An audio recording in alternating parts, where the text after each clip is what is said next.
11/11/47 అంటే ఇది భారత చరిత్రలో సువర్ణ అక్షరాలతో లిఖించదగ్గ పోరాటం.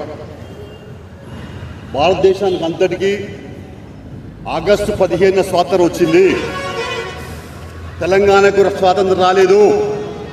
ఇప్పటి వరకు మనం ఆగస్టు 15 జెండా ఎగరేసుకుంటున్నామంటే అది భారతదేశంలో స్వాతంత్రం వచ్చిన దినంగా తప్ప తెలంగాణకు స్వాతంత్రం వచ్చిన దినంగా కాదు. ఇది ఈరోజు మరి పాలకులు ప్రజలు గుర్తుంచుకోవాల్సిన అవసరం నేను తెలియపరుస్తా ఉన్నాను.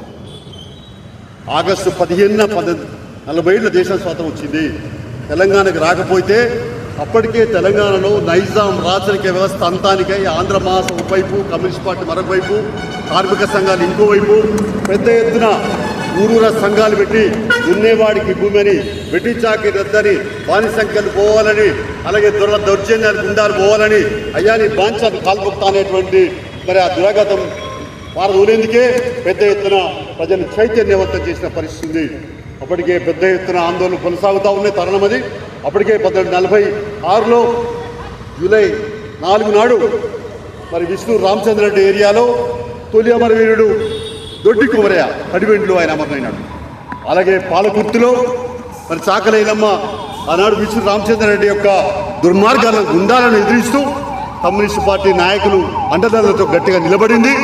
ఆ రకంగా ఆనాటి పోరాటాలు సాగుతున్న తరుణం ఇది. అయితే అప్పుడు మనకు ఆగస్టు 15 వచ్చినా స్వాతంత్రం రాలేదు కాబట్టి సెప్టెంబర్ 11 ఇదే రోజు 1947న తెలంగాణలో నైజాం రాజ్యం అంతానికై, అలాగే భూస్వాముల వ్యవస్థ రద్దుకై, దున్నేవాడికి భూమికై, వెట్టిచాకి రద్దుకై మరి ఆనాడు తెలంగాణ స్థాయిలో కూడా పిలిపించింది. ఆ పిలుపు బద్ద మెల్లారెడ్డి గారు ఇప్పుడే ఇక్కడ మనం ఆయనకు శ్రద్ధాంజలి ఘటించాం. మరి అలాగే రావి నారాయణరెడ్డి, మగ్దు మొయినుద్దీన్, రాజేంద్ర గౌడ్ పిలిపించారు.